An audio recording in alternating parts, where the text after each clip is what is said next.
Hello students, अत्री knowledge channel में आपका स्वागत है। आज की वीडियो में हम जानेंगे गोलीय दर्पणों द्वारा प्रकाश का परावर्तन। इससे पहले आप समतल दर्पण के द्वारा प्रकाश का परावर्तन और समतल दर्पण के द्वारा प्रतिबिंब का बनना जान चुके हैं। आप जानते हैं वे दर्पण जिनका परावर्तक तल वक्राकार यानी कि गोलीय होता है उन्हें गोलीय दर्पण कहते हैं। और गोलीय दर्पण है दो प्रकार के, एक अवतल दर्पण और दूसरे उत्तल दर्पण। वे गोलीय दर्पण जिनमें प्रकाश का परावर्तन दबी हुई सतह से होता है अवतल दर्पण कहलाते हैं, और वे दर्पण जिनमें प्रकाश का परावर्तन उभरी हुई सतह से होता है उत्तल दर्पण कहलाते हैं। अब ये प्रकाश का परावर्तन सतह से तो होता है, पर ये प्रकाश की किरणें परावर्तित कैसे होती हैं, इस बात को हम इस वीडियो के माध्यम से जानेंगे कि भाई चाहे उत्तल दर्पण हो चाहे अवतल दर्पण हो, वह अपने ऊपर पड़ने वाली, अपने ऊपर आपतित होने वाली प्रकाश की किरणों को किस प्रकार से परावर्तित करते हैं, इस बात को हम इस वीडियो के माध्यम से जानेंगे। स्टूडेंट्स, ये इसलिए भी महत्वपूर्ण है क्योंकि अवतल दर्पण या उत्तल दर्पण के द्वारा जो प्रतिबिंब बनने की स्थितियां हैं वो उनका बेसिक जो है यही है कि उन पर पड़ने वाली प्रकाश की किरणें किस प्रकार से परावर्तित होती हैं। आप जानते हैं कि दर्पण प्रकाश किरणों को क्या करता है, परावर्तित करता है, यानी अपने ऊपर आपतित होने वाली किरणों को उसी माध्यम में वापस मोड़ देता है। तो चलिए एक एक करके हम देखते हैं कि भाई प्रकाश किरणें जब अवतल दर्पण या उत्तल दर्पण पर विभिन्न स्थितियों में आपतित होती हैं तो वह किस प्रकार से परावर्तित होती हैं। तो सबसे पहले है जब प्रकाश की किरण मुख्य अक्ष के समांतर हो। अब जरा दर्पणों में एक बार आपको मैं रिमाइंड दिला दूं, जो भी गोलीय दर्पण होते हैं, जिस गोलीय दर्पण क्योंकि किसी ना किसी खोखले गोले के बने होते हैं, उनके एक तल पे चमकदार पॉलिश कर दी जाती है, तो गोलीय दर्पण जिस भी खोखले गोले के बने होते हैं उस गोले के केंद्र को दर्पण का वक्रता केंद्र कहते हैं और इसे C से प्रदर्शित करते हैं।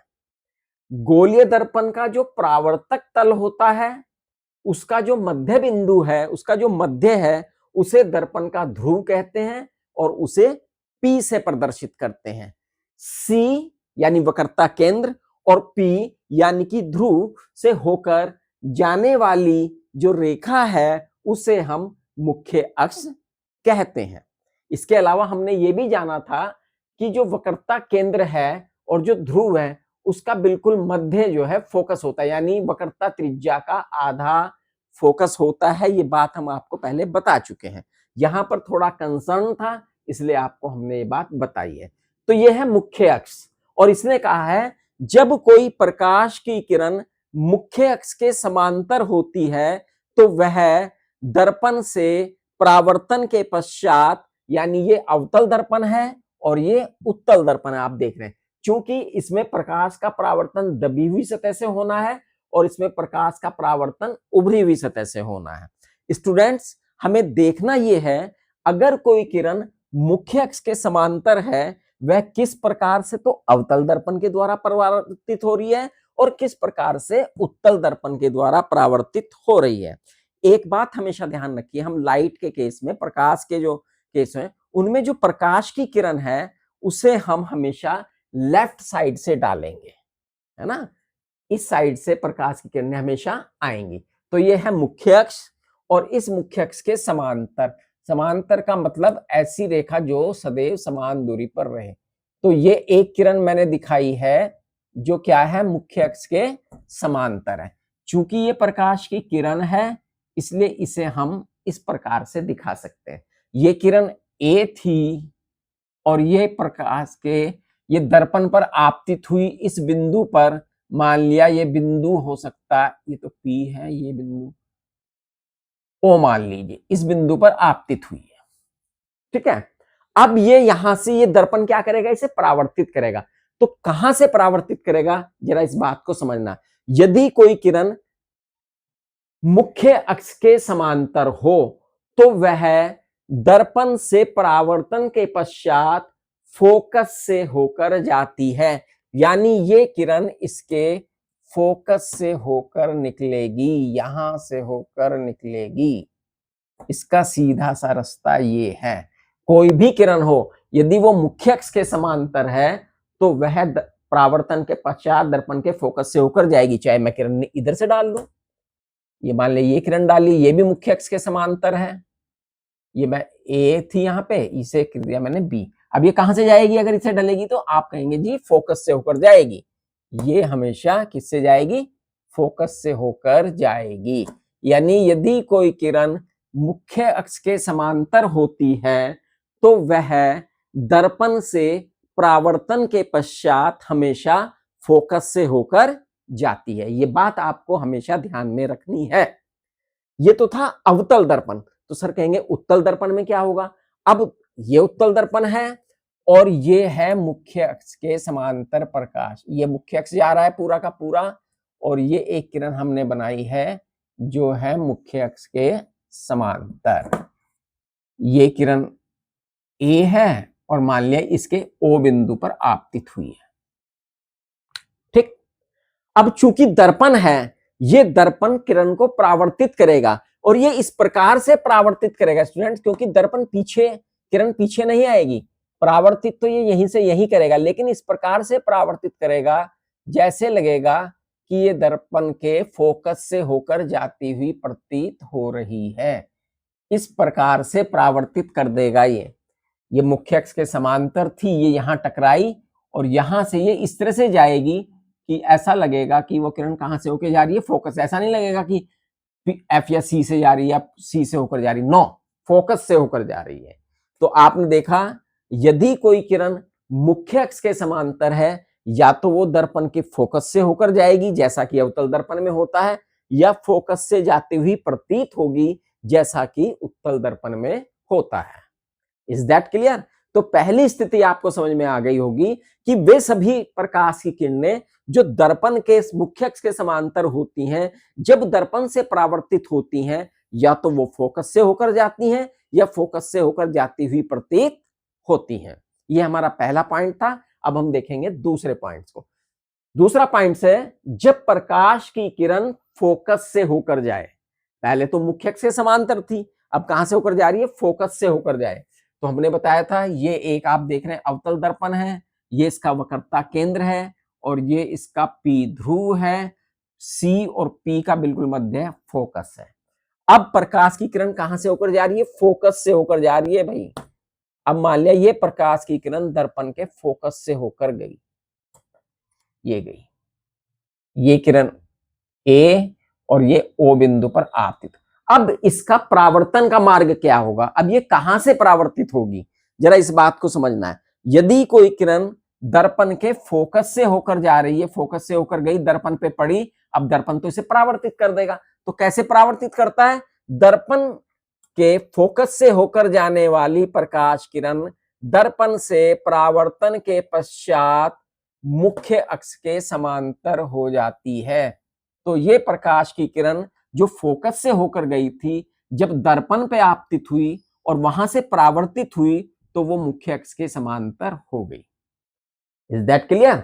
तो आपने देखा कि मुख्य फोकस से जाने वाली किरण दर्पण से परावर्तन के पश्चात क्या होती है? मुख्य अक्ष के समांतर हो जाती है। ये तो था अवतल दर्पण में। उत्तल दर्पण में क्या होगा कि भाई ये उत्तल दर्पण है, इसका वक्रता केंद्र हमेशा इधर होता है, फोकस इधर है, ये पी है इसका, और एक किरण इस प्रकार से आ रही है कि जैसे कि वो ये देखिए, हमने इसे इस प्रकार से आपतित किया कि अगर वो किरण आर पार जाती तो फोकस से जाती, लेकिन आर पार जा नहीं सकती, तो ये आपतित हो गई है। तो अब ये क्या होगी?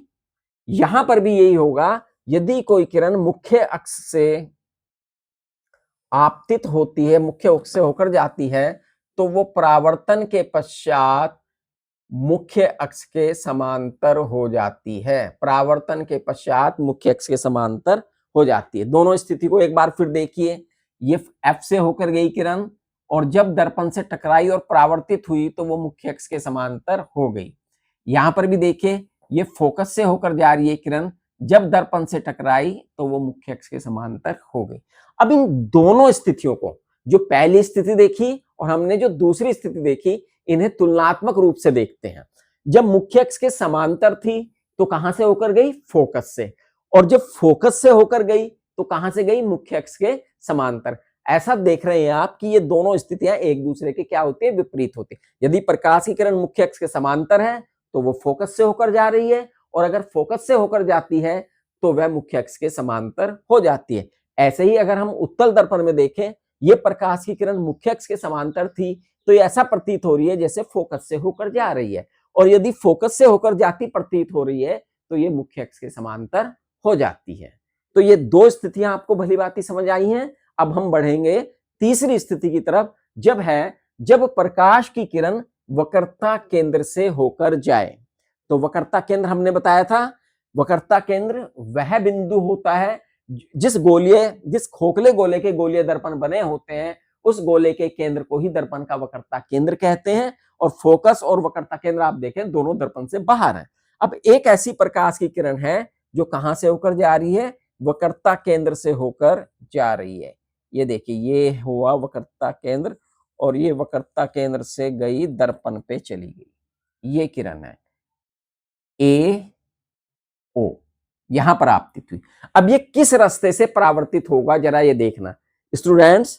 जो वक्रता केंद्र होता है उससे जो जाने वाली प्रकाश किरण है वो दर्पण पर अभिलंब होती है, यानी दर्पण पर 90 डिग्री का कोण बनाते हैं। अच्छा स्टूडेंट, ये जितनी भी घटनाएं हो रही हैं ये सब परावर्तन के नियमों का पालन कर रही हैं। परावर्तन का नियम वही है कि आपतन कोण का मान सदैव परावर्तन के कोण के बराबर होता है। आपतित किरण, आपतन बिंदु और परावर्तित किरण तीनों एक ही तल पर होते हैं, एक ही बिंदु पर मिलते हैं।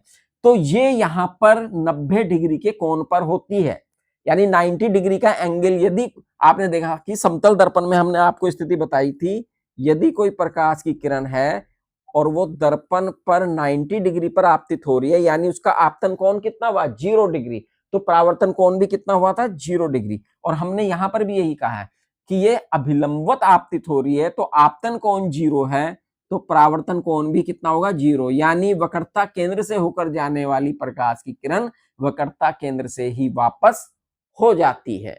जो वक्रता केंद्र से जाएगी वह उसी रास्ते से परावर्तित हो जाती है। ये बात आपको ध्यान में रखनी है। ये देखा था हमने अवतल दर्पण के केस में, अब हम देखते हैं उत्तल दर्पण के केस में। ये है वक्रता केंद्र सी, ये है उत्तल दर्पण, और ये एक प्रकाश की किरण इस प्रकार से आपतित हो रही है कि ऐसा प्रतीत हो रहा है मानो वो उसके एफ से होकर, सी से होकर जा रही है। ये ए किरण है, ए ओ बिंदु पर आपतित हुई और ये गई प्रकाश की किरण। अब चूंकि ये सी से होकर जा रही है और ये अभिलंब होती है तो इसका मतलब सी से ही वापस हो जाएगी, इसी मार्ग से वापस हो जाती है। तो इस स्थिति को विशेष रूप से ध्यान में रखना है। जो वक्रता केंद्र से होकर जाने वाली प्रकाश की किरण है वो दर्पण से परावर्तन के पश्चात वक्रता केंद्र से ही वापस लौट जाती है। Is that clear? अब हम देखेंगे चौथी स्थिति को, जब प्रकाश की किरण दर्पण के ध्रुव पर आपतित होती है। दर्पण का ध्रुव क्या होता है? दर्पण का जो परावर्तक तल है उसके मध्य बिंदु को दर्पण का ध्रुव कहते हैं। यदि कोई प्रकाश की किरण इस पर आपतित हो तो उसके केस में क्या होगा? तो देखते हैं। ये वक्रता केंद्र सी है, ये पी है और ये एफ है।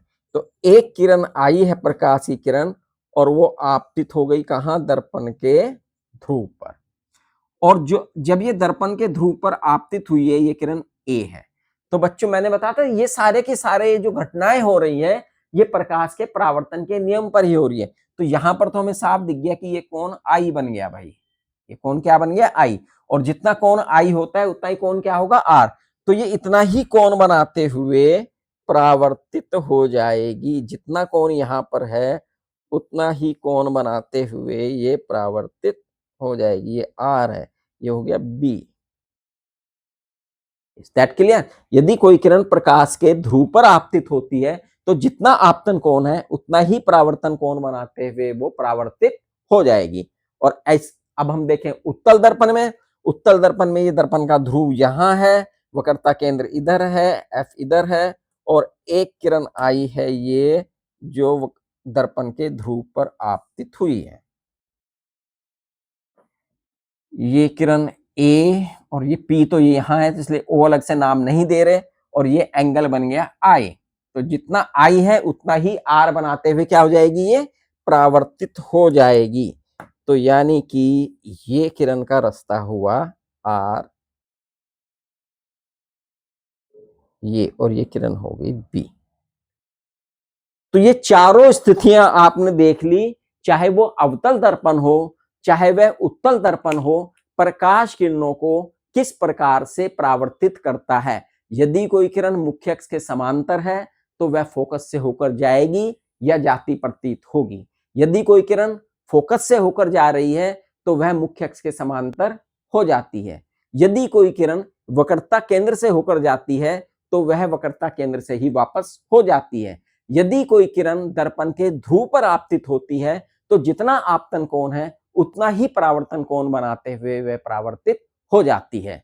मुझे आशा है आपको ये चारों स्थिति दोनों गोलीय दर्पणों में, अवतल और उत्तल में भली भांति समझ में आई होंगी, क्योंकि ये अभी हेल्प करेगी कि भाई अवतल दर्पण के द्वारा विभिन्न परिस्थितियों में प्रतिबिंब कैसे बन जाता है और उत्तल दर्पण के द्वारा प्रतिबिंब कैसे बनता है। तो हमारी वीडियो को ज्यादा से ज्यादा लाइक कीजिएगा, शेयर कीजिएगा, चैनल को ज्यादा से ज्यादा स्टूडेंट सब्सक्राइब कीजिएगा। मिलते हैं अगली वीडियो में जिसमें हम जानेंगे गोलीय दर्पणों के द्वारा प्रतिबिंब का बनना। जब तक के लिए गुड बाय, थैंक यू।